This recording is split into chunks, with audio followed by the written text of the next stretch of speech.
Assalamualaikum warahmatullahi wabarakatuh. Semangat pagi, salam sehat dan bahagia. NASA luar biasa, Anda semua pasti bisa. Kembali lagi bersama saya Triyono NASA. Pada kesempatan pagi ini saya akan meng-share tentang persyaratan ya menjadi seorang stokis NASA. Kemarin sudah saya jelaskan tentang peluangnya menjadi seorang stokis NASA. Kira-kira teman-teman mau? Mau ya, mau sekali pastinya. Oke, baik. Jika teman-teman mau, silahkan targetkan ya, kapan mau stokis dan kapan mau naik jenjang karir berikutnya. Baik, kita langsung saja. Persyaratan untuk menjadi seorang stokis yang pertama adalah sanggup memenuhi kewajiban stokisan. Maksudnya bagaimana maksudnya? Ketika menjadi seorang stokis itu sudah mempunyai kewajiban untuk melayani konsumen, kewajiban untuk melayani seluruh distributor NASA, kewajiban untuk melayani kewajiban-kewajibannya, misal memberi info produk, membuat suatu pertemuan dan lain-lain. Jadi ada beberapa stokis yang di awal belum tahu tanda-tanda aja, tapi ketika menjadi seorang stokis, lah itu kan bukan tugas saya itu, akan tetapi itu sebenarnya adalah kewajiban beliau sebagai seorang stokis gitu. Jadi perlu di awal, silahkan teman-teman yang sudah menargetkan baca-baca cari info ya ke upline atau ke artikel ini untuk syarat menjadi seorang stokis NASA. Jadi kewajibannya itu, dan tentunya kalau kita sudah memenuhi kewajiban pasti ada hak kita itu. Haknya banyak sekali dan tentunya sangat-sangat enak ya, sangat-sangat menguntungkan kita.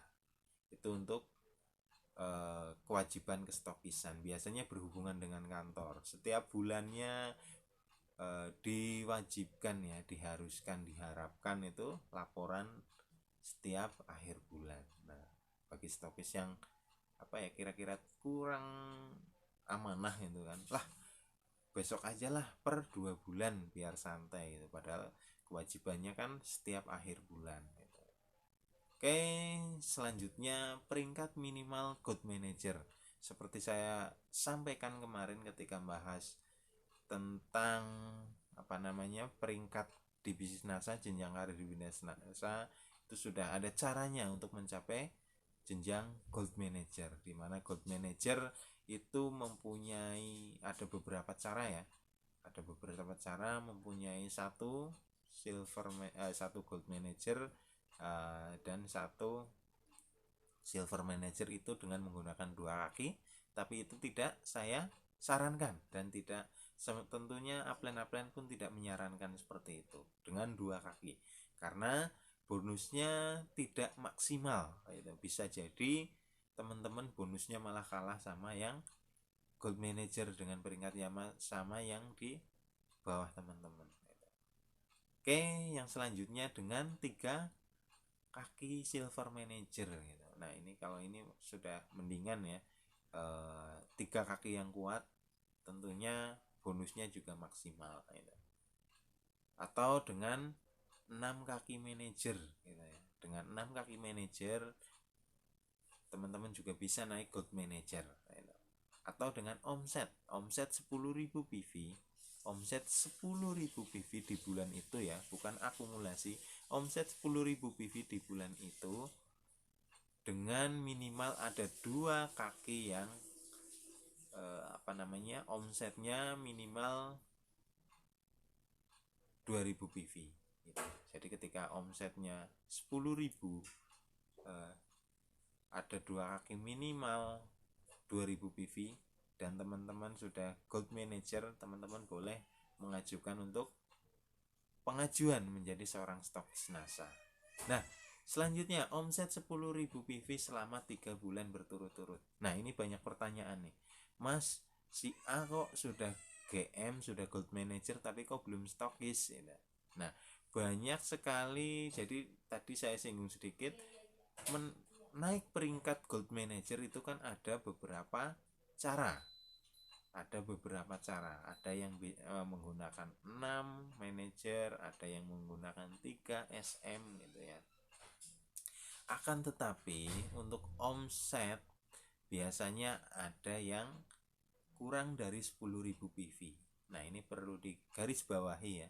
Karena persyaratan dari kantor adalah omset selama 3 bulan berturut-turut adalah 10.000 PV. Itu. Omset 10.000 PV. Makanya walaupun sudah peringkat GM, kalau belum 10.000 PV itu ya, kemungkinan untuk diterima pengajuannya itu sekarang itu kecil kemungkinannya, karena sekarang sudah banyak sekali GM dengan omset yang murni ya 10.000 PV. Makanya untuk gold manager yang omsetnya kurang dari 10.000 PV, ayo kita semangat, kita bina jaringan, pasti bisa mencapai untuk 10.000 PV. Jadi yang sudah gold manager disyukuri dulu. Alhamdulillah saya sudah gold manager, tinggal kejar omsetnya 10.000 PV-nya, nanti juga pasti akan sampai gitu. Kita harus positive thinking dan positive feeling gitu ya. Oke, selanjutnya lulus presentasi ke stokisan di kantor. Selain pengajuan, nanti setelah pengajuan pihak kantor itu akan menghubungi bukan kita ya, tapi Anda yang sudah pengajuan menghubungi Anda. Jadi kapan kesanggupan Anda untuk melakukan wawancara ke stokisan? Wawancaranya apa aja Mas? Wawancaranya biasanya mengenai tentang jenjang karir, terus mengenai tentang kenaikan peringkat, terus menghitung rabat pengembangan gitu ya. Terus ada pengetahuan tentang produk kesehatan, produk kecantikan, produk pertanian, dan produk pengendali hayati gitu. Kira-kira seperti itu. Kalau GM ya insya Allah teman-teman itu sudah menguasai lah materinya itu. Apakah ada yang sudah pengajuan, sudah presentasi tapi tidak lulus? Ada, tapi sangat-sangat sedikit. Kenapa? Karena seorang gold manager tentunya sudah mempunyai jaringan yang cukup besar. Pastinya beliau juga sudah secara keilmuan, secara pengetahuan tentang kenasaan itu pasti sudah luas, sudah banyak gitu. Makanya sebagian besar, mungkin 99% ya, itu lulus gitu. Mungkin 1% bagi gold manager atau GM yang mungkin tidak pernah ikut pelatihan, tidak pernah ikut pertemuan dan lain-lain. Tapi kalau gold manager atau GM yang aktif, yang sering ke stokis, ikut pertemuan, ikut pelatihan dan lain-lain, itu pasti sudah menguasai materinya. Oke, yang terakhir, syarat terakhir yaitu belanja pertama minimal 30 juta. Itu. Belanja pertama minimal 30 juta. Kok banyak Mas? 30 juta kalau di bisnis yang lain itu modalnya cukup besar gitu ya. Tapi ketika di bisnis NASA, karena dengan varian produk yang sangat-sangat banyak dan harganya juga tergolongnya dibanding dengan produk-produk warung itu lebih besar gitu. 30 juta itu termasuknya sedikit.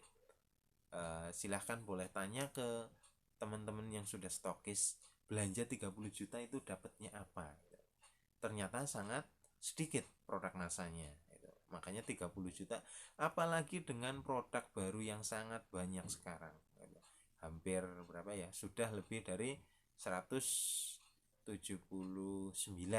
bahkan kemarin udah meluncur lagi, mungkin udah 200-an produk gitu.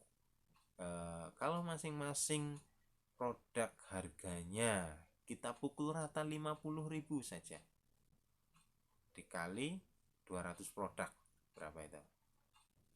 50.000. Wah, banyak ya. Makanya itu baru nyetok satu-satu. Ketika teman-teman nyetoknya banyak, kira-kira 30.000 itu 30 juta itu cukup banyak tapi perputarannya juga cepat. Dengan omset 10.000 PV, omset 10.000 PV teman-teman ya, omset 10.000 PV GM yang ini itu biasanya hanya 2 minggu saja itu sudah memutar 30 jutanya. Karena teman-teman jika mempunyai omset 10.000 PV dalam 1 bulan, itu omsetnya kira-kira di atas 60 jutaan. Makanya 30 juta nggak usah takut nggak habis produknya dan lain-lain. Ketika Anda menjadi seorang gold manager yang jaringannya sehat, itu 30 juta itu tidak akan sampai 2 minggu itu udah berputar. Maksudnya produk yang pertama itu dalam 2 minggu itu 30 juta udah dapat. Karena hitungannya per hari itu stokis yang sehat itu minimal 1 juta, normalnya 2 juta omset harian gitu. Ya mungkin namanya harian ya, kadang hari ini 500, besok 3 juta atau besok 4 juta seperti itu. Tapi nilai rata-ratanya minimal itu 1 juta per hari. Itu jika gold manager dengan omset yang sehat gitu ya. Apalagi di atas 10.000 PV pasti perharinya itu lebih dari 2 juta PV omsetnya. Bukan 2 juta PV, 2 juta rupiah omsetnya. Kira-kira gambarannya seperti itu untuk syarat menjadi seorang stokis. Dan untuk penghasilannya kemarin sudah saya sampaikan, sekecil-kecilnya stokis NASA dengan omset yang standar dengan omset 10.000 PV itu penghasilan stokis NASA itu kira-kira 10 juta per bulan minimal. Kemarin disimulasikan itu sekitar 12 juta. Oke, bagi Anda yang sudah melihat video ini, tentunya ini informasi yang sangat berharga. Anda mau jadi seorang pendengar saja atau Anda akan menjadi stokis NASA selanjutnya. Oke, cukup sekian dari saya. Semoga bermanfaat ya. Sampai jumpa di video NASA berikutnya. Saya cukup akhiri sekian, mohon maaf apabila banyak kata-kata yang salah. Assalamualaikum warahmatullahi wabarakatuh.